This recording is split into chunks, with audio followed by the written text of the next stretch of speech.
Hello, my name's Louise and I'm a Master Composter with Garden Organic, and today I want to talk to you about the dalek composting bin.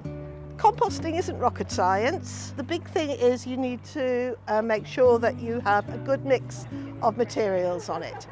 Anything that is organic will rot down, but I would recommend that you do not put cooked food in it, just things like vegetable peelings, weeds, but then you can also put things like paper in, straw, you can put grass cuttings in it, and as long as you mix them up, they will rot down.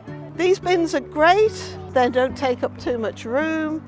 And once they get full, or you've had them for about a year, 6 months to a year, you can lift them up and you will get compost at the bottom, a bit of unrotted down material at the top.